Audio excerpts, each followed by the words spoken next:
Assalamualaikum. Medigam presents Khelo Pakistan, The Orchid School, Me, Body Sprays, It's All About Me. दीगर sponsors जिनके यहाँ नाम लेंगे connect 2.0, एतमाद ग्रोसरीज, बिन एहसान, A&I ग्रुप ऑफ कंपनीज। और इसके साथ ही मैं हूँ सहर फातिमा और मेरे साथ यहाँ मौजूद हैं हसन। और हमारे साथ जो पैनलिस्ट मौजूद हैं उनसे धुआंधार बातें होंगी। उसकी वजह यह है कि बाज़ दफ़ा ऐसा होता है कि बाज़ पेशगोइयाँ जो हैं वो बिल्कुल दुरुस्त साबित होती हैं और बाज़ दफ़ा जो है वो कोई ना कोई कहीं ऐसा फंस जाता है।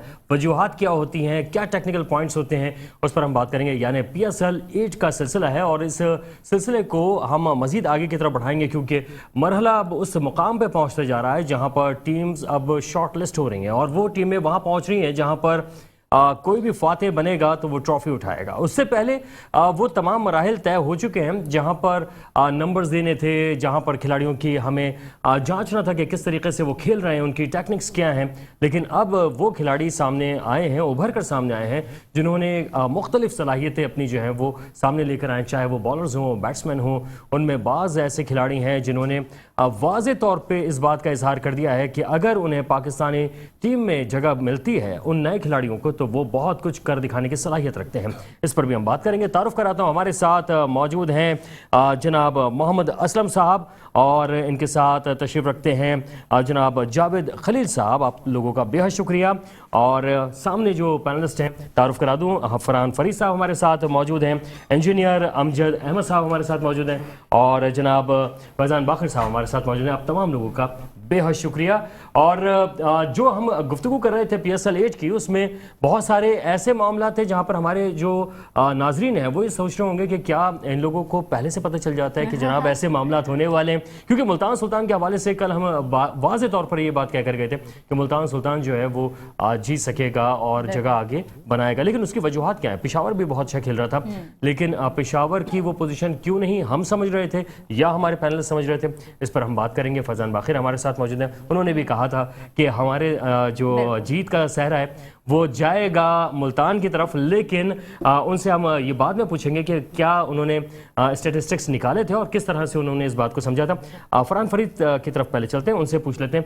फरहान, आप कल मिस से और हम ये सोच रहे थे कि अगर आप होते तो आप किस टीम का साथ देते या आप क्या समझते, पहले ये बताइए। जी, मैं अगर होता तो जैसे फैज़ान बाकर ने कहा था कि पिछले मैच में पूरा पैनल जो था वो कह रहा था कि इस्लामाबाद जीतेगा, मैंने लाहौर का कहा था। कल पूरा पैनल कह रहा था कि मुल्तान, और सब मुल्तान में मुत्तफिक। लेकिन मैं अगर कल होता तो मैं ये नहीं बोलूँगा मैं मुल्तान के साथ जाता, कल मैं पेशावर के साथ जाता।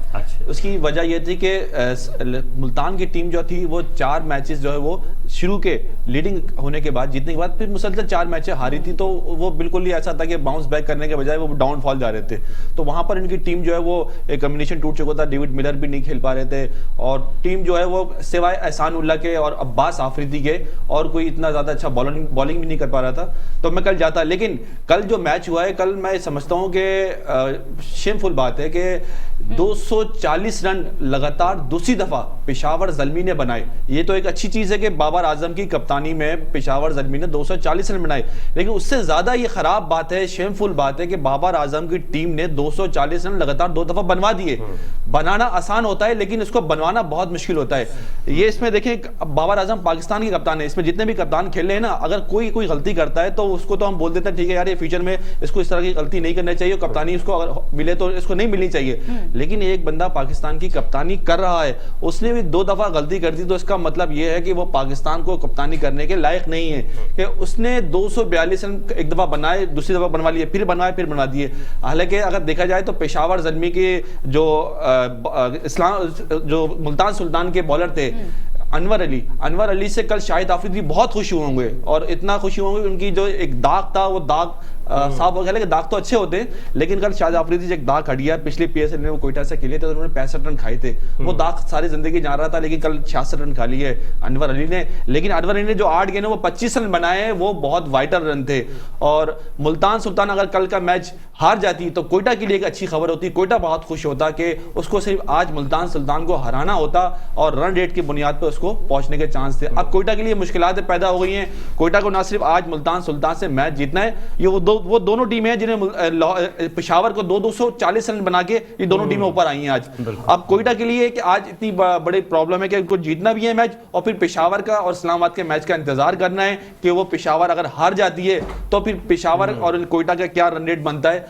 तो फैजान बाकर ने जो बातें यहाँ की थी वो सही साबित हो रही हैं कि कप्तानी का क्या म्यार चल रहा है, पीएसएल का क्या म्यार चल रहा है, पिच का क्या म्यार चल रहा है, और जो बातें एक एक फैजान बाकर ने कही थी वो मैं यहाँ पर सही साबित हो रही हैं कि फैजान बाकर ने जो बात कही थी उसको लोगों ने बहुत तनकीद का निशाना बनाया था कि ये जज्बात में बोल देते हैं और ये जब बोलते हैं तो सोचते नहीं है, लेकिन जब लोगों ने सोचा तो वाकई में उन्होंने कुछ सोच के ही बोला होगा। अब लोग चाहेंगे जज्बाती रहेंगे, जज्बाती जज्बात में जो है वो सच और सही बोल देते हैं। वसीम अकरम शोएब मलिक के बारे में जो ये शुरू से बोलते आ रहे थे, अब ये बातें प्रूफ हो रही हैं। अच्छा, इंजीनियर अमजद अहमद हमारे साथ मौजूद है। मैं आपसे जानना चाहूंगी, कल के मैच की बात करेंगे। पेशावर ने अच्छा स्टार्ट लिया था और बड़ा अच्छा खेला। पिच का कसूर है इसमें, क्या समझते हैं? जो इतना जबरदस्त टारगेट उन्होंने दिया उसकी फिर भी वो मुल्तान सुल्तान ने चेस कर लिया, क्या समझते हैं? जी बिल्कुल, जहाँ तक पिच की बात है तो पिछले 3-4 मैचेस हम देख रहे हैं, अनफॉर्चुनेटली जब से वुमेन्स का मैच हुआ उसके बाद से इस पिच में एकदम चेंजिंग आई और हाई स्कोरिंग पर जा रहे हैं। फरहान ने बिल्कुल सही बात की है कि 240 आपने वुमेन्स का जिक्र क्यों किया? मतलब क्यों ऐसी चेंजिंग आई एकदम से उनके मैच के बाद से? क्योंकि लोगों में एक ना करंट लग गया, करंट लग गया क्या? मतलब हल्का ले रहे थे वुमेन का, उनमें पावर आ हो गई है। सकता है कि खिलाड़ियों में जज्बात आ गए हों कि वुमेन्स अच्छा खेली हैं। बहरहाल बात बिल्कुल सही है, बाबर आजम एक अच्छा कप्तान जरूर है, उन्होंने अच्छी अपनी टीम से स्कोर करवाए 240 प्लस। लेकिन जहां तक बात है बॉलिंग को यूटिलाइज करने की, अब देखिए पहला दूसरा मैच नहीं था पीएसएल का, 8वां और 9वां मैच खेल रहे थे ये। उस कप्तानी में 5-4 मैच के बाद टीम कॉम्बिनेशन समझ में आ जाता है कि कौन सा बॉलर फॉरनर बॉलर है या लोकल बॉलर है, वो किस सिचुएशन में कौन सी बॉलिंग करेगा। इनको बॉलिंग में 240 बचाने थे, तो 240 इज अ ह्यूज टोटल। तो अगर वो इसको नहीं बचा पाए, अच्छी बॉलिंग लाइन है उनकी, लेकिन अच्छा बॉलर होना अच्छी बात नहीं है, ये कोई कमाल नहीं, उसको सही जगह यूटिलाइज करना एक अच्छा कमाल है। तो कॉम्बिनेशन अगर फास्ट की कंटिन्यू धुलाई हो रही है और ग्राउंड के बाहर जा रही है बॉल, तो उस मौके पे चेंज ऑफ पेस किया जाता है, स्पिनर्स को यूटिलाइज किया जाता है, या फास्ट बॉलर को कहा जाता है चेंज ऑफ पेस का यूज करें। बॉलिंग तो में समझते हैं कि मतलब वुमेन टूर्नामेंट भी होना चाहिए किसी भी टूर्नामेंट से पहले? देखिए वुमेन्स टूर्नामेंट, वुमेन्स की एम्पावरमेंट या वुमेन्स को आगे रखना हर फील्ड के अंदर, मैं बिल्कुल इसके हक में हूँ कि जो कौमें जो नहीं, जो स्पार्क आया है वुमेन टूर्नामेंट के बाद इसमें, आप समझते हैं कि पहले वुमेन का करवा दें ताकि टूर्नामेंट आगे अच्छा हो? मैं तो फाइनल सेमीफाइनल से पहले करवाना चाहिए ताकि फाइनल्स एंड सेमीफाइनल्स भी इंटरेस्टेड हो जाए। तो बिल्कुल बाबर को थोड़ा अपनी कप्तानी पर रिव्यू करना पड़ेगा, लोगों की बातें वहाँ अपने सबऑर्डिनेट की, अपने वाइस कैप्टन की माननी पड़ेगी, मशवरे लेने पड़ेंगे, मशवरे के साथ आगे जाना पड़ेगा। तो बॉलर्स को यूटिलाइज करना, बैट्समैन को अच्छा यूटिलाइज किया, 240 का टोटल दिया बोर्ड पे, लेकिन बॉलर्स को यूटिलाइज करना, यही बॉलर हैं जिन्होंने शुरू के 6 मैच अच्छे करवाए, आखिर के 2 मैचेस में क्या हुआ। तो बाबर को मैं बिल्कुल कहूंगा कि वो थोड़ा अपना रिव्यू करे डिसीजंस को, और टीम वर्क का मतलब है सबके साथ करे, और वो बड़ा कप्तान है, उसको दिल बड़ा करना पड़ेगा, अपना जहन बड़ा करना पड़ेगा, बड़े दिल के साथ आना पड़ेगा। सही। फैजान बाकर साहब यहाँ मौजूद हैं, वेलकम करेंगे आपको। आप बताइए, कल का हमारा गैस सही हो गया, आपकी वजह से मेरा भी गैस सही हो गया। जब मुल्तान क्वालिफाई कर चुका है प्ले 4 मरहले के लिए, क्या कहेंगे? देखिए जब आप मेरा साथ देंगे ना, आपका गैस सही होगा। कभी कभी गलत भी हो जाता है। नहीं, मेरे साथ में आपका नहीं होता, फरहान भाई के साथ होता। तो देखिए मैं तो फैस पहुंचाने वाला आदमी, फरहान का मतलब ये तो आपको नुकसान नहीं होगा। अच्छा, बात रही बहरहाल, देखिए उसकी वजह मैंने आपको बताई थी कि मुल्तान के पास ये ऑप्शन नहीं था कि वो कल मैच आने, क्योंकि जो भी फरहान ने कंडीशन बताई कि कोयटा के लिए तदरीज इजी हो जाता, तो ये मुल्तान के जहन में बात थी कि अगर हम लॉस कर गए तो सिर्फ कोयटा को फिर हमें हराना है, और जो हार की खौफ होता है ना वो कभी दिल से निकल नहीं पाता फिर रिजवान के। और ज़ाहिर रिजवान और सरफराज एक आर्च राइवल भी हो सकते थे कल एक दूसरे के लिए, तो इसलिए उन्होंने इस मैच को बहुत ही अच्छे, और मैं बाबर की कप्तानी ये कह रहा है अच्छे कप्तान में अच्छा गलत हटा के कप्तानी तक रखूंगा, ये थोड़ा सा ये कि फर्स्ट टाइम आया तो इसलिए बाबर का करना है पड़ेगा इनको। बात ये कि बाबर अच्छे है ही नहीं, कप्तान है बस, और कप्तान कोई भी हो सकता है, वो किसी को भी आप बना दे पाकिस्तान में कप्तान, वो कप्तान बन जाता है, क्योंकि ये एक हॉट सीट है और हर कोई इसको लेना चाहता है। इससे फायदे बहुत हैं, अपने दोस्त यार खेल जाते हैं, लॉबियां बन जाती हैं, अपनी ग्रुपिंग हो जाती है, तो इसलिए वरना कप्तान वो रहे नहीं। वर्ल्ड क्लास बैट्समैन है, पूरी दुनिया में बाबर आजम को कम्पीट करने के लिए लोगों को सालों साल मेहनत करनी पड़ेगी, इस जैसा बैट्समैन नहीं है, एक अलग कैटेगरी। बात आए कैप्टन की बात, 11 को चलाने की बात, 15 को लेके चलने की बात, वो एक टोटली डिफरेंट शोभा है, वो बाबर के बस की बात नहीं है। अपने क्रिकेट कैरियर को प्रोलॉन्ग करना है, अपने आप को वर्ल्ड क्लास प्लेयर साबित करना है, तो अपने ऊपर से स्ट्रेस हटाए कप्तानी का। आप देखिए 115 नहीं 215 भी करेगा ये टेस्ट में भी 300 करेगा, 250 रन करेगा, यही इसको समझना होगा। हम मशवरा को इसकी दुश्मनी भी नहीं दे रहे, उसकी क्रिकेट की बल और पाकिस्तान की बेहतरी के लिए दे रहे हैं। पाकिस्तान को बाबर आजम रिक्वायर्ड है, उसकी कप्तानी रिक्वायर्ड। लेकिन आपको क्या लगता है कि अगर बाबर को जो है कप्तानी से हटा के किसी और को जिम्मेदारी दी जाए तो कौन ऐसा आपको नजर आता है? देखिए पेशावर ज़ल्मी की फ्रेंचाइज में बहुत सारे ऐसे लोग मौजूद हैं, डेरिन समी जैसा मेंटोर उनके पास मौजूद है, कोच मौजूद है, इंजमाम साहब मौजूद है, यकीनन उनके पास पूल में ऐसे लोग हैं और जो नेक्स्ट ट्रेडिंग होगी उसमें कुछ पैसे प्लेयर लेंगे, चेंजिंग होगी, टीम आएगी जाएगी, प्लेयर तो बन सकता है। और बात ये है कि सोचना फ्रेंचाइज ने और बाबर ने अपनी जिंदगी के बारे में, अपने खेल के बारे में खुद सोचना है। बात नहीं कल के मैच की 242 रन पेशावर ने बनाए और 242 चेस करवाए, ये 2 बार। अच्छा 4 इनिंगे में ऐसा खेल हुआ, मतलब 4 इनिंगों में 10 बॉलर कम से कम भी इसका शिकार हुए होंगे जिनके से रन बने। अब लोग कह रहे हैं जी बिल्कुल आपने वन साइडेड पिचें बना दी। देखिए अगर अच्छी पिच बना दे बॉलिंग के लिए तो उधर आप ये भी 5 आउट कर देंगे, ये भी 5 आउट कर देंगे, ये भी कर देंगे, ये भी कर देंगे। तो फिर जो इतने बड़े नामी गिरामी प्लेयर लिए जाते हैं, क्रिकेटर और प्रोफेशनल प्लेयर में डिफरेंस यही है ना। क्लब क्रिकेटर पीएसएल क्यों नहीं खेल पा रहा? क्योंकि वो अभी उस तरह का तैयार प्रोडक्ट नहीं है। तो आपको खराब कंडीशन में, जब आपकी कंडीशन आपके मुताबिक नहीं है, वहीं तो आपने बॉल करनी है, वहीं तो आपने परफॉर्म करना है, वहीं तो आपने अपनी स्पिन ट्रैजेक्टरी दिखानी है, वहीं फास्ट बॉल करनी है। आप बताइए पेशावर ज़ल्मी के पास डेरिन, सैमी, वहाब रियाज, इससे ज्यादा तजुर्बा किसी का भी नहीं है पीएसएल क्रिकेट का। Day 1 to day last they are with Peshawar. तो वहाब रियाज की पूरे पीएसएल में मुझे आप बॉलिंग बता दीजिए क्यों खिलाया जा रहा है? क्या वो स्पोर्ट्स मिनिस्टर है पंजाब के, खौफ से खिला रही है पेशावर उनको, इसलिए इंटरम सेटअप में? वरना उनकी कारकर्दगी सिर्फ अब लोगों को जिताने के लिए रह गई, वो दूसरी टीम को जिताने के लिए खेलता है। तो ये सोचना होगा। और जो आपने बॉलर यूज किए, समीन गुल पेशावर खिलाया, फिर वो ट्रेड करके कहीं और भेज दिया। तो उमैद आसिफ पेशावर में था, वो ट्रेड करके उन्होंने कोटा में दे दिया। तो पेशावर के पास जो बॉलिंग लाइन है ना, वो ऐसी बॉलिंग लाइन है कि वो रन खाती रहेगी। वो आगे भी अगर चली गई राउंड में तो ऐसे रन दोबारा भी खाएगी। अच्छा ये बात भी सब जगह बड़ी डिस्कस हो रही है कि बाउंड्रीज कुछ छोटी हैं इसलिए वहाँ चौके छक्के लग रहे हैं, तो ये पहले से डिस्कशन नहीं होता है इस बारे में? जी बिल्कुल होता है। असल में क्या है कि हम जो ना आवाम को खुश करने के लिए हमारी क्रिकेट बोर्ड लगी रहती है। जब ऑस्ट्रेलिया जाती है ना, इसीलिए फिर हम आजम जैसे लोगों को ढूंढ रहे होते जो किसी भी ग्राउंड में छक्का मार सके। तो इन बच्चों को काम नहीं होता, 60 की बाउंड्री पर तक तो छक्का मार लेते हैं और बहुत बड़े नाम हो जाता है, फखर ने मार दी।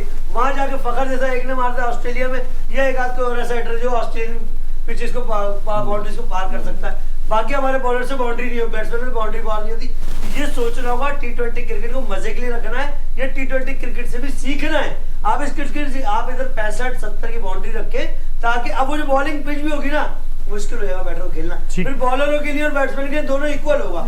हिट पूरी मारनी है, आधी हिट से छक्का नहीं होगा। यूं कतरी लगी पीछे छक्का, यूं हल्का सा किया इधर छक्का।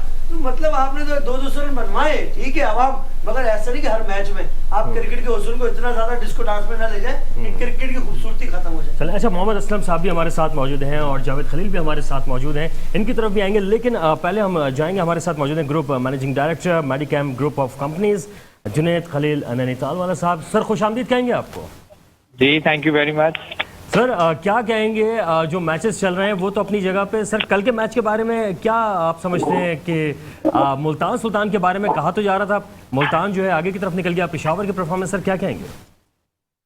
देखिए अब मैं पेशावर के लिए क्या कहूँ, इवन 240 रन बनाने के बावजूद जो है ना वो मैच नहीं जीत सके and I think I was very disappointed. और आई थिंक जो मैंने पहले भी यही कहा था कि पीसीबी को थोड़े से पिचेस के बारे में देखना चाहिए। इस किस्म की पिचेस जो है ना वो बॉलर्स का कब्रिस्तान बन जाता है। और कल हमने फिर ये देखा कि दोनों टीमों के बॉलर के ऊपर जबरदस्त किस्म की जो है ना वो अटैकिंग क्रिकेट हुई है and I think it's overall it's not good for the cricket. बिल्कुल। अच्छा सर, और ये जो है वो अब ये सारे हम ये तो बात कह रहे हैं कि बॉलर्स जो है उन पे दबाव रहा, तो सर बैट्समैन जो है उन्होंने फायदा उठाया इस बात का। अगर वो अपने स्कोर जो है उस तरफ लेकर जाते जो कि रिकॉर्ड्स बनते, तो सर क्या रिकॉर्ड ब्रेक भी हो सकते हैं यहाँ पे?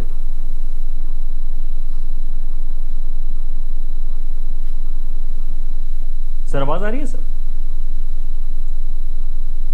जी अब आ रही है आवाज? सॉरी आवाज कट गई थी। जी सर फरमाइए। हाँ मतलब जिस तरह की ये क्रिकेट पिच जो ना वो बनी है और ऐसा लगता है कि जैसे क्रिकेट जो ना वो सीमेंट के ऊपर हो रही है और actually not good for the future of the bowlers.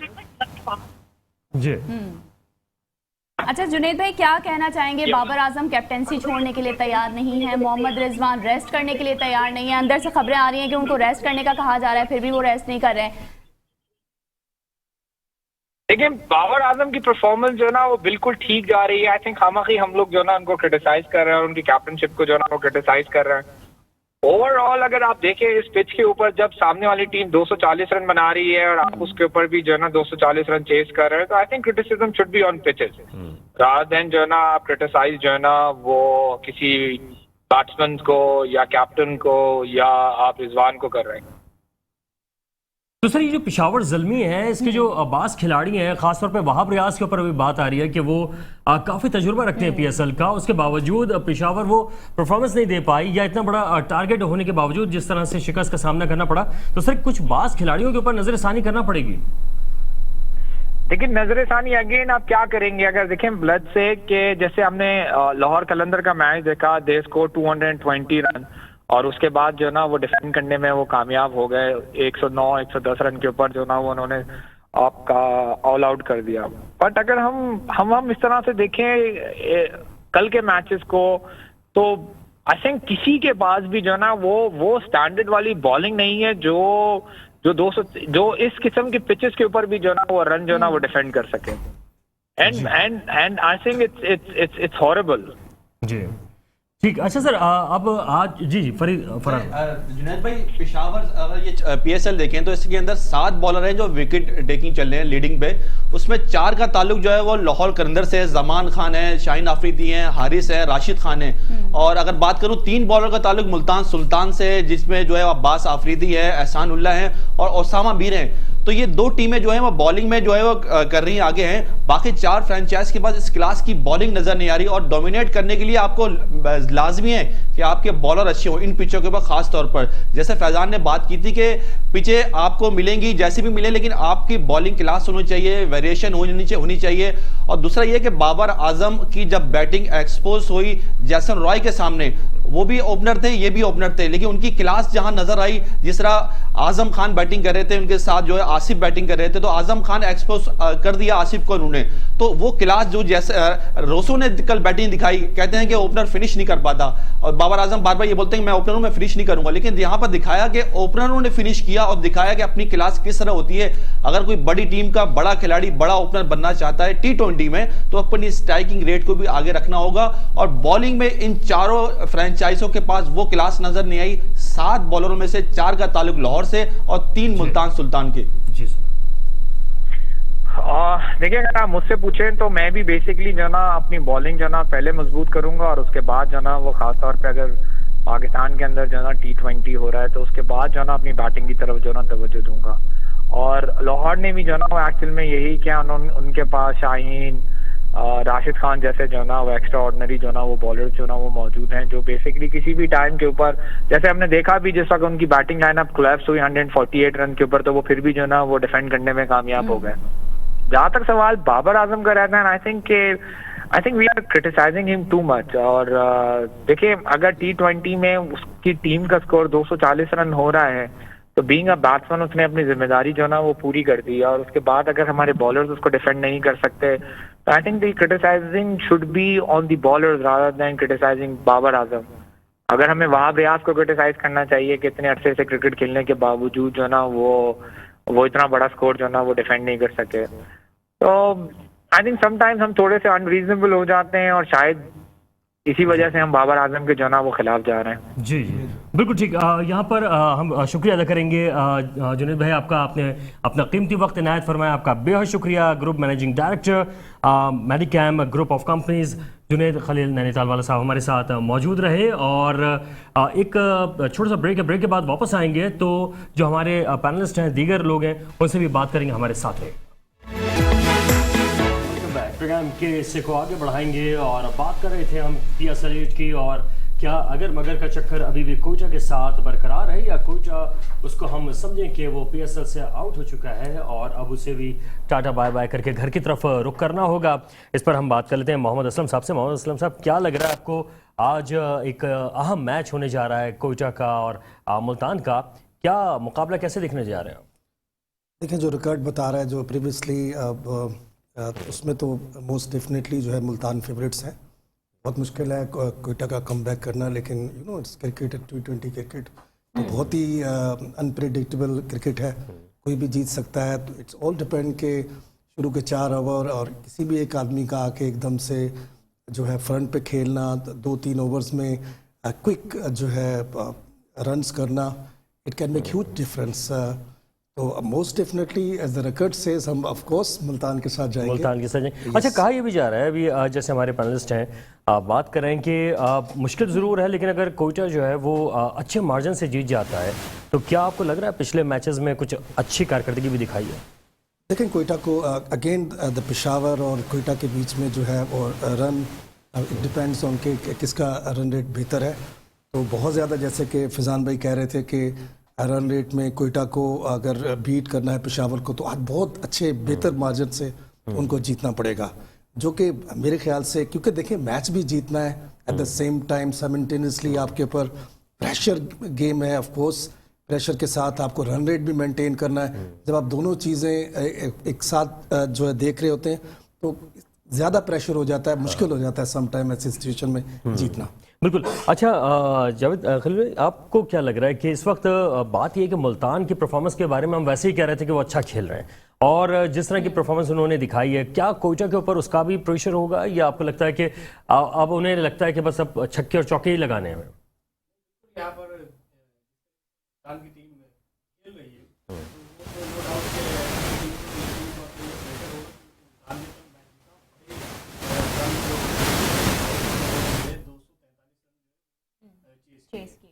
यहाँ पे यकीनी तौर पे कोयटा के ऊपर प्रेशर हो, लेकिन कोयटा को भी एक बात मालूम अच्छा है।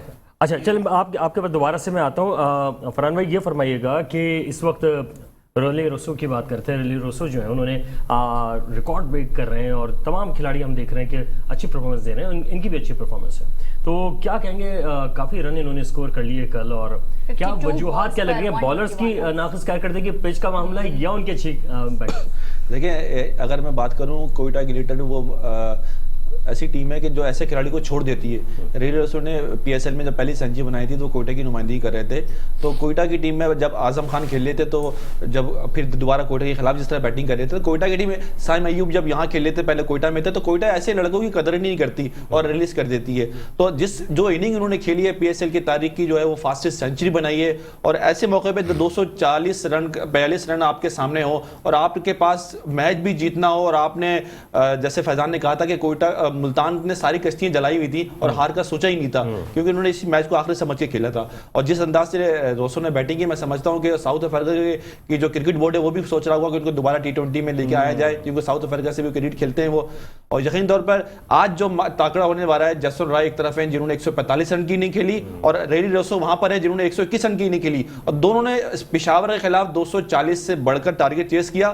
तो मैं समझता हूं आज कोई हल्का मैच नहीं होने वाला है, कि जैसे फैजान ने कहा था कि जब हार का आप नहीं सोचते तो कोयटा के पास आज आखिरी सारी कश्तियां जली हैं, आज पावर हिटिंग का गेम होगा या वरना फिर वो बाहर होंगे, दोनों में से एक चीज हो गया। लेकिन अगर मगर का चक्कर अभी है या खत्म? अगर मगर का चक्कर तो कोयटा के लिए अब आखिरी वक्त तक चलेगा, क्योंकि अगर अच्छे रन रेट से जीतना है, उसके बाद फिर पेशावर का और इस्लामाबाद का जो आखिरी मैच है वो मुसल्ले बिछा के दुआ करनी है कि वो बुरी तरह हारे, बुरी तरह रन रेट उनका डाउन हो, इनका अप हो, फिर जाके पता चलेगा। 92 का वर्ल्ड कप जैसे पाकिस्तान वेस्ट इंडीज की और ऑस्ट्रेलिया की मैच का इंतजार कर रहा था, आज न्यूजीलैंड को हरा के बैठा हुआ था। खैर पाकिस्तान की टीम पे छोड़ने, पाकिस्तान के करोड़ों लोग मुसल्ले पे बैठे थे, वो दुआ कर रहे थे, लेकिन फ्रेंचाइज में नहीं है। सरफराज की जैसे देखें यहाँ पर जो बैठे हुए ना, उसमें फैजान एक ऐसा बंदा है जो एज ए कोच है, तो ये बात उसने बड़ी टेक्निकल आज बात की है कि ये नहीं बताया कि सरफराज की इंजरी क्या हुई है, ये बताया गया है कि इसके अंगूठे में कोई इंजरी हुई है, उंगली में इंजरी हुई है। तो मैं नहीं समझता इतनी बड़ी इंजरी हुई हो, लोग जो अपना इंजेक्शन लगा के भी, पेन किलर लेके भी खेलते हैं, तो ऐसे अहम मैच में सरफराज को मेरे ख्याल से खेलना चाहिए। और अगर वो समझते हैं कि मेरा खेलना जो है वो टीम के लिए सूझबंद नहीं है, तो वो बाहर बैठेंगे, जिस पोजीशन में बैठेंगे। अच्छा, अहमद साहब हाँ यहाँ मौजूद हैं, इनसे क्वेश्चन करूंगी मैं ये कि कोयटा को किस स्ट्रेटेजी के साथ आना चाहिए? यकीनन मुल्तान का प्रेशर तो होगा उनके ऊपर कोयटा पे, तो क्या समझते हैं? देखिए, डबल प्रेशर है, run rate and plus winning, pressure तो है, बट अगर वो कहते हैं कि इस वक्त कुछ भी नहीं है, जंग हारो या जीतो, पॉजिटिव क्रिकेट बड़े दिल के साथ, बड़े ब्रेन, देख क्रिकेट हो या कोई भी स्पोर्ट्स हो, तो वो जो है ना माइंडसेट का गेम है। मेंटली आपको बहुत स्ट्रांग होना पड़ता है किसी भी स्पोर्ट्स में। जो खिलाड़ी जिन खिलाड़ियों से परफॉर्मेंस हुई है, चाहे वो बॉलर हैं, बैट्समैन है या कीपर है, फील्डर है, वो मेंटली बहुत स्ट्रांग है। अच्छा, हम जैसन की बात करें, रॉय की, लेकिन हम इमाद को मिस कर रहे हैं। रोशन ने इसने क्या किया है, मतलब 378 8 मैचेस में 51 का 53 का स्ट्राइक रेट, इमाद को लें 9 मैचेस में 359 रन्स किए हैं ऑलमोस्ट, और 179 का स्ट्राइक रेट है। इमाद वसीम पाकिस्तान का इन सब खिलाड़ियों में जिनके नाम लिए जा रहे हैं ना, 179 इकोनॉमिक अगर उसका 8 मैचेस में है तो Imad Wasim is a very brilliant batsman, wicket भी ली और विकेट्स भी ली हैं। नहीं, मैं यहाँ थोड़ा सा अमजद भाई को क्लियरिफाई करूंगा, कराची वो की रन्स बात कर लेना, कर नहीं रहे कराची की हैं। बात नहीं है, रन्स कर लेना, हमाद का काम रन्स करना नहीं है। क्रिकेट में हमाद का काम गाड़ी चलाना नहीं, बॉल करना ऐसे है। बॉलर तो वो के रन करता रहे, रन तो कोई भी, मैंने आपको बताया ना, ये रन यही हमारे यहाँ जो हम लोग जो नाकिदीन है ना, वही क्रिकेटर को बिगाड़ते हैं। शाहीन आफरीदी ने क्रिकेटर 50 को के लिए खराब किस करने तरह वाली सही कौम कह यही बैठी है, ठीक है। पहले ही आसमान फरिश्ते दरिंदे, फिर वापसी में दरिंदे, ये हमारी कौम का मिजाज है। तो देखिए यहाँ पर जब भी ये बात की जाती है ना, जैसे आपने बड़ी अच्छी बात की कि वो बॉलर है, उनका काम है बॉलिंग करना जी। लेकिन इसी तरीके से कई पाकिस्तान के अंदर खिलाड़ी जो है वो एज ए बॉलर आए और फिर बैट्समैन बन गए वो, तो आप उनकी बैटिंग को अप्रिशिएट तो करें ना कि हाँ भाई वो उन्होंने 8 मैच के अंदर इतने रन किए। बॉलिंग का बता दीजिए, 12 की एवरेज चल रही है मात की, वो नहीं बता रही है, मेरा सवाल है। नहीं, मैं आपसे जो बात कर रहा हूँ, आपने अपनी जगह बात सही कही, मैं क्या कह रहा हूँ, अगर वो बैटिंग में अच्छा कर रहा है और उसका कंसीडर भी किया जा रहा है कि अगले जो इसमें गलत T20 कंसीडर सीरीज किया के रहा है, अंदर उसको जो है बॉल नहीं कराना पड़ेगी। नवाज और इमाद दोनों एक साथ नहीं खेल सकते, दोनों कप्पे, ये तो इमाद को बॉलिंग में भी राइट में एक्सप्लेन करना पड़ेगा, फिर बैटिंग चेंज की ना तो बॉलिंग का हाइट भी चेंज कर ले, तो खेल सकते हैं दोनों। देखिए किस बुनियाद पर जो है आप टीम में जो है खिलाड़ी को लेकर के जाएंगे, उसकी मैं बॉलिंग की परफॉर्मेंस बुनियाद पे लूंगा, आप मुझे बॉलिंग बैट्समैन नहीं चाहिए। नहीं, वो एज ए बॉलर भी कंसीडर किए जा रहे हैं ना, नहीं, रन गलत जहाँ किए कर जा रहे रहे हैं, थोड़ा वो सा है ही बॉलर पहले वो। जज्बात पे काबू रखें। देखिए T20 गेम जो है ना, T20 में सोचने का मौका ही नहीं है।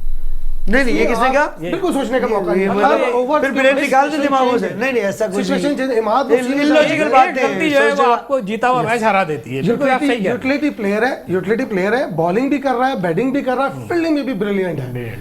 अगर हम T20 में, मैं सिर्फ नवाज उससे अच्छा फील्डर है, ये भी आपको मैं तस्दीक कर दूं, नवाज ज्यादा अच्छा फील्डर है। बिल्कुल आप लग रहा है एक मुहिम पर है। देखिए ये तो ये इसी तरह के पेड लोग होते हैं जो सिस्टम को लाते हैं खिलाड़ी को लॉबियों में। फरहान फरीद साहब को लाए मगर ये लगता है इमाद अजीम देखिए यहाँ पे मैं थोड़ा क्रिकेट की ना इन जैसे लोगों से खराबी आती है। असल में क्रिकेट की बुनियाद क्या है कि इमाद वसीम आते कराची किंग को मैच जिताते एज अ बॉलर।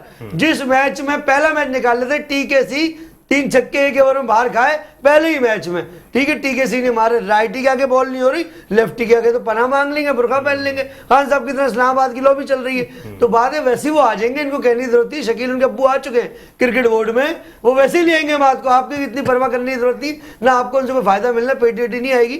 तो ये कि वो वैसे ही आ जाएंगे, आने होंगे। ये सिस्टम से आ जाता है, परफॉर्मेंस होती है ना अगर पाकिस्तान में, तो काशिफ भट्टी पाकिस्तान से टेस्ट खेलता, इनमें से किसी को उसका रिकॉर्ड पता है? बताए, बातें करने से नहीं होता। काशिफ भट्टी फर्स्ट क्लास के 3 सीजन में 100 आउट है और 3 सेंचुरी डोमेस्टिक में। पाकिस्तान निकला 3 टूर में 7 गया, वाइट किट बना के बाहर बिठा दिया, क्योंकि दादू का लड़का था, नवाब शाह से ताल्लुक था, इस्लामाबाद से उसका ताल्लुक नहीं था। इमाद वसीम कर्नल की बेटी से शादी हुई है, आप और हमारे से नहीं हुई, तो ये सारे मामलात हैं। आप किधर बात करेंगे?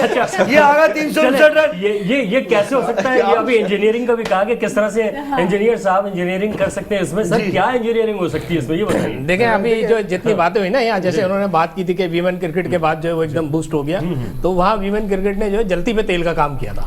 तो फिर यहाँ पर जो है इसी तरीके से जो है वहाँ पे रन बनने लगे, यहाँ बातें होने लगी बड़ी तेज तेज। तो फैजान भाई वैसे ही बहुत मशहूर है, जिस तरह से रिकॉर्ड याद करके आते हैं और जो इनका काम है एज ए कोच, बड़ी बारीक नजरी से ये देखते हैं और इनका बिल्कुल बातें तो इनकी सही है। आप बड़े खामोश बैठे हैं, आप इत्तेफाक करते हैं लोगों की बातों से। देखिए सबके ओपिनियन की रिस्पेक्ट करनी चाहिए और मेरा ख्याल है आदमी को पॉजिटिव होना चाहिए बीइंग अ लाइफ कोच। और जो भी चीज़ है, हम सब लोग यहाँ बैठे हुए हैं, हम क्रिकेट से मोहब्बत करते हैं, हम लोग बहुत ज़्यादा जो जज्बाती तौर पर लिंक है हमारा क्रिकेट के साथ। तो ऑफ कोर्स हर आदमी जो है वो अपनी तरफ से जो भी फीडबैक होता है, पॉजिटिव फीडबैक वो देने की कोशिश करता है। लेकिन मैं समझता हूँ कि कुछ चीज़ें ऐसी हैं, जैसे बाबर आजम के बारे में बात हो रही है, बीइंग अ कैप्टन। अब ये बात भी है कि he is one of the best batsman in the world at the same time. अब उनको अगर आप सुपरसीड करेंगे, किन को उनकी जगह पे रिप्लेसमेंट क्या लेके आएंगे, कोई और आदमी है? नहीं, वो ये कह रहे थे कि अगर जो है बाबर जो है वो अपने खेल पे फोकस करते हैं कप्तानी के बजाय, तो वो ज्यादा बेहतर परफॉर्म करेंगे। जी मैं वही एज ए कैप्टन के बजाय वो एज अ प्लेयर खेले, एज अ क्रिकेटर खेले। जी मैं ये कह रहा हूँ कि देखें अगर हम उसको रिप्लेस करेंगे, which is the next replacement? Next दामाद हैं तैयार, आप क्यों परवाह कर रहे हैं? दामाद तैयार हैं शाहिद अफरीदी के, शाहिद अफरीदी अभी अफगानिस्तान में उनको भेजने के लिए देखिए शाहिद भाई हटे इसीलिए हैं, दूध में से मक्खी मिसाल समझिए।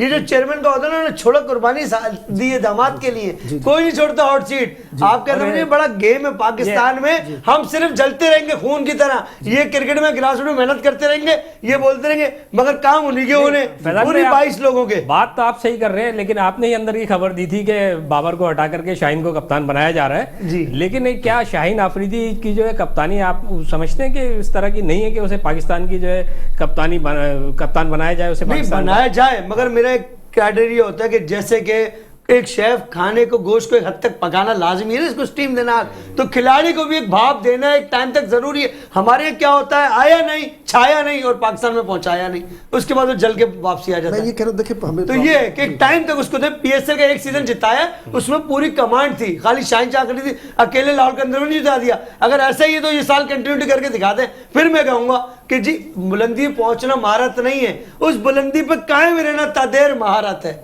इज्जत बचाना देर तक वो महारत है, इज्जत हासिल करना कोई बड़ी बात नहीं, हर आदमी कर लेता है। इज्जत को कायम और बरकरार रखना, तो ये शाहीन इस साल कर दे, मैं कहूंगा जी पाकिस्तान का कप्तान बना एक दें। बात जो हमें जो महसूस हो रही है, हम ये कह रहे हैं कि बाबर आजम बहुत ही काम आदमी है, कोई इसमें शक वाली गुंजाइश नहीं है, काम कैप्टन सही होता है, लेकिन मैं ये कह रहा हूँ रिस्क नहीं ले रहा ना वो, तो रिस्क तो हम इट्स अ टीचेबल स्किल, ये लर्नेबल स्किल है। यस, बहुत सारे लोग जो स्पोर्ट्स स्टाफ है, बहुत सारे लोग वहाँ पे उनके साथ हैं, बहुत सारे कोचेस भी होंगे, साइकोलॉजिस्ट भी होंगे, उनको ये चीज़ सिखाई जा सकती है कि बाबा ठीक है, बहुत ज़्यादा काम है, आप इसकी ज़रूरत है, हमें रिस्क भी थोड़ा बहुत आप ज़्यादा ले लें, तो ये चीज़ें तो सीखी जा सकती हैं, बजाय इसके कि हम एक आदमी को, हमारी टीम का रिकॉर्ड अगर देखें इतना बुरा नहीं है, काफ़ी बेहतर रिकॉर्ड है, बजाय हम दूसरे को ले आए, वो जैसे शाहीन अफरीदी है, उसको हमने तैयार नहीं किया हुआ उस तरह से, जिस तरह से नर्सरी में एक पौधा तैयार किया जाता है, तो हम और कंफ्यूजन का शिकार हो जाएंगे। बेहतर ये है कि हम बाबर आजम को और सपोर्ट स्टाफ उनको समझाए कि यार how to take risk. Aslam भाई आपका से सवाल है, आपने कहा सपोर्ट स्टाफ, तो सपोर्ट स्टाफ को कौन समझाएगा, वो तो खुद समझदार नहीं है, वो तो खुद घर से बाहर है, तभी तो सपोर्ट स्टाफ है। तो मैं अब आपको सपोर्ट स्टाफ की मिसाल देता हूँ। 242 बन रहे हैं, जुनैद भाई ने पिचेस की बात की,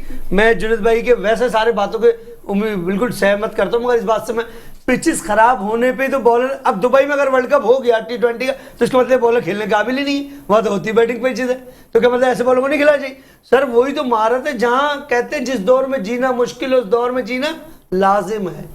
तो आपको इस कंडीशन में तो बॉल करके दिखानी है। आप अच्छी कंडीशन में कप्तान के म्यार पे उतर रहे हैं, तो असल बात क्या है वरन में, छोटी सी बात कि जो सपोर्टिंग स्टाफ है, सुनिएगा, अब 2 एनालिसिस टीम के साथ है विद लैपटॉप, तो वो बॉलर और बैटिंग की क्या बता रहे हैं जो बॉलर रन खाए जा रहे हैं। वहां रियाज पिछले पहले मैच से आज तक 30-35 से कम नहीं दे रहा, तो एनालिस्ट किधर सो रहा है? उस एनालिस्ट को पकड़ के पहले तो कटोरे में लाइए कि उसने क्या वीडियो बना के दी है बैट्समैनों की वहाब को, और वहाब को अब भी समझाने की जरूरत है। इसी तरह और जितने नए बॉलर्स खेल रहे हैं, अब वसीम अकरम साहब के होते हुए, मेरा सवाल इसलिए तो होता है, शुएब मलिक, वसीम अकरम, हफीज के होते हुए अगर कोई टीम परफॉर्म नहीं कर रही, तो फिर इनको सीनियर ना कहें ना, आप फिर जूनियर की तरह ट्रीट करें, जैसे आम बच्चे खेल रहे हैं।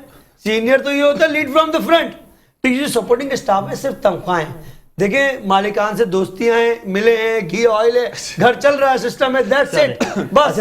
हाँ, मैं जावेद साहब से बस ये पूछ लूं कि अगर बाबर जो है वो हटते हैं किसी भी हवाले से, उन्होंने एक दफा ऐसा हमने देखा भी, तो रिजवान जो है उनकी जगह पे फौरन आए और उन्होंने कप्तानी शुरू करने की कोशिश की थी, जिसपे जरा बहस मुबाहिसा भी हुआ था। क्या अगर बाबर हटते हैं तो क्या उसके बाद रिजवान जो है वो खुद ब खुद संभाल सकते हैं क्या कप्तानी, या इस पे कोई नजरसानी होगी? नहीं, देखिए ये तो बोर्ड का काम है ना, बोर्ड अब किसको लेकर के आता है। जैसे सेकंड तो वो रिजवान ही है उनके, लेकिन अब शादाब भी तैयार हो रहे हैं, शाहीन शाह आफरीदी का भी नाम आ रहा है, तो अब देखना पड़ेगा इन सब के अंदर जो है वो बेहतर कप्तानी के गुर किसके पास है। कप्तान को यही देखना पड़ता है, जो लीडर हम बना रहे हैं उसके पास गुर कितने हैं और वो कितना काम है। जिस तरह से अभी इन्होंने बात की कि वो काम एंड कूल चाहिए, लेकिन साथ साथ जो है थोड़ा एग्रेशन भी दिखाना पड़ता है। जहाँ आपका खिलाड़ी गलती कर रहा है उसे बताना पड़ता है कि आप गलती कर रहे हैं, सही है। जिस तरीके से आप ये बात कर रहे हैं कि अगर आप बाबर को छोड़ करके दूसरे को ले आएंगे, वहां पर आप देखें कोहली को देखें, उन्होंने पहले से जो है रोहित शर्मा को तैयार करना शुरू किया। जैसे ही वो तैयार हो गए तो कोहली जो है वो वापस आ गए कि मैं अपना बैटिंग को जो है फोकस करूंगा, उसमें आ गए। इसी तरीके से अगर आप बाबर की जगह जिसको भी लाना चाहे बोर्ड लेके आ सकता है, लेकिन उससे पहले उसकी तैयारी करवा दी जाए और उसको कप्तान के तौर पर सामने जब लेकर आए तो फिर बाबर के ऊपर किसी किस्म का प्रेशर नहीं होना चाहिए, उन्हें सिर्फ अपनी बैटिंग पर फोकस करना चाहिए। बिल्कुल सही बात बोली है। और मैं इन्होंने कोहली की बात बोली, मैं इससे पीछे जाऊंगा।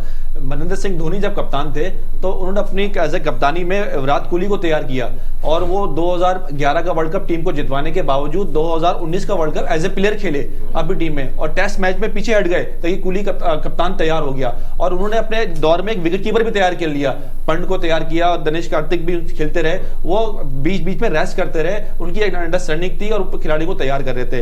अब आपको याद होगा इंजमाम उल हक जब कैप्टन थे आखिरी दौर में, तो बीच में कुछ इंजर हुए तो यूनुस खान जो है थोड़ी देर के लिए कप्तान बन गए थे, और यूनुस खान की कप्तानी को देखे कमेंटेटर और सारे जो है तजियाकार देख रहे थे, वाकई में एक चाम नजर आया था, एक रन नजर आया था, तो यूनुस खान को फिर कप्तानी दे दी गई। फिर इंजमाम जब मिसबा कप्तान थे तो मिस्टर टुक टुक डिफेंसिव अंदाज से लोग तनकीद कर रहे थे, फिर शाहिद आफरीदी आए। तो ये चीज होनी चाहिए। बस फरहान भाई, क्योंकि वक्त इंतहाई कलील रह चुका है, बस अब कोयटा और मुल्तान के दरमियान होने वाली जो आज का टकराव है उसके बारे में आपकी राय क्या है वो बता दें, बस 1 मिनट के अंदर हमें वाइंड अप कर लें। कश्तियां जल गई हैं, तो जिससे फैजान ने कहा था कि जिसके बाद कोई आसरा नहीं होता, तो कोयटा के बाद कोई चांस नहीं, तो मैं कोयटा को ज्यादा। कोयटा को आपको क्या लगता है सर? मैं तो मुल्तान के साथ जाऊंगा क्योंकि बहुत अच्छा खेल रहे हैं सर। देखिए यहाँ पे 50-50 है मामला, और किसी की भी एक गलती जो है किसी भी टीम को हो सकती है, लेकिन इसके बावजूद मैं कोयटा को सपोर्ट करूंगा। कोयटा लग रहा है देखिए इस वक्त जो मोरल जो है ना वो मुल्तान सुल्तान का है, तो Multan Sultan on the moral basis जी मैच अच्छा बन गया। बिस्मिल्लाह खान कोयटा। साहर को क्या लग रहा है ये बता दे साहब। मैं पिछली परफॉर्मेंस देखते हुए कोयटा को सपोर्ट। कोयटा और नहीं, ये आप फैजान भाई की बात में कोयटा बोल रहे हैं। सोचा हुआ था कोयटा, और मुझे मुल्तान लग रहा है, लेकिन परफॉर्मेंस उनकी बड़ी अच्छी। चले अब देखते हैं कि क्या होने जा रहा है, और इस पर कल इंशाल्लाह जो है वो डिबेट करेंगे। अपना नहीं और बताया। मैं कोयटा को समझता हूँ कि कोयटा जो है वो जीत सकता है, लेकिन बहरहाल उससे पहले मैंने मुल्तान कह दिया था। फैजान भाई के बाद जो है मैंने राय चेंज की है। तो चले बहरहाल वक्त इख्तिताम को पहुँच रहा है, और इंशाल्लाह डिबेट करेंगे और कल जरूर इस पर बात करेंगे। वकार हसन को भी इजाज़त दीजिएगा और सहर फातिमा को इजाजत दीजिएगा। अल्लाह हाफ़िज़।